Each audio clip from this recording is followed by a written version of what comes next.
Hello guys, জনাইছোঁ এটা খুব গুৰুত্বপূৰ্ণ খবৰ যে 20 এপ্ৰিল তাৰিখে সকলো শিক্ষা প্ৰতিষ্ঠান চৰকাৰী আৰু বেচৰকাৰী বন্ধ ঘোষণা কৰা হৈছে। আৰু এইটো ক'ত ঘোষণা কৰা হৈছে, কিয় ঘোষণা কৰা হৈছে সবিশেষ জানিবলৈ মোৰ ভিডিঅ'টো শেষলৈকে ভালকৈ চাব।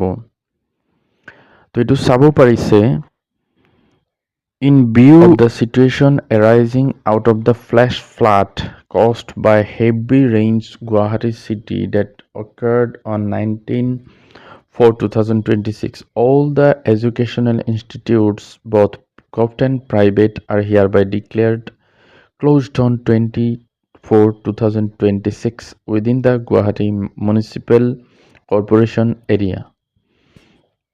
অর্থাৎ 19/4/2026 তাৰিখে যথেষ্ট পৰিমাণে বৰষুণ হোৱাৰ ফলত গুৱাহাটীত কৃত্ৰিম বানৰ সৃষ্টি হৈছে, যাৰ কাৰণে সকলো ধৰণৰ শিক্ষানুষ্ঠান বিশেষকৈ চৰকাৰী আৰু বেচৰকাৰী সকলোবিলাক 20/4/2026 তাৰিখে বন্ধ ঘোষণা কৰা হৈছে, যিবিলাক গুৱাহাটী মিউনিচিপেল কৰ্পোৰেশ্যন এৰিয়াৰ ভিতৰত আছে।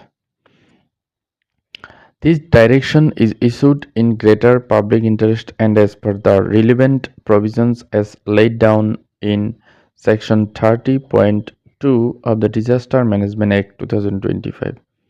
আৰু এই নিৰ্দেশনাটো বিশেষকৈ Section 30.2 অধীনত ডিজাষ্টাৰ মেনেজমেণ্ট এক্ট 2025 অধীনত দিয়া হৈছে। এইটো চাব পাৰিছে স্বপ্নীল পাল IAS district commissioner and chairman district disaster management authority Kamrup metropolitan district, তেখেতৰ ফালৰ পৰা ওলাইছে।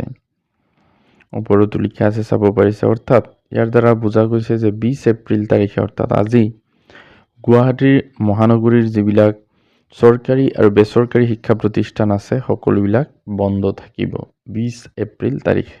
তো এইখিনি আছিল গুৰুত্বপূৰ্ণ খবৰ। Thank U.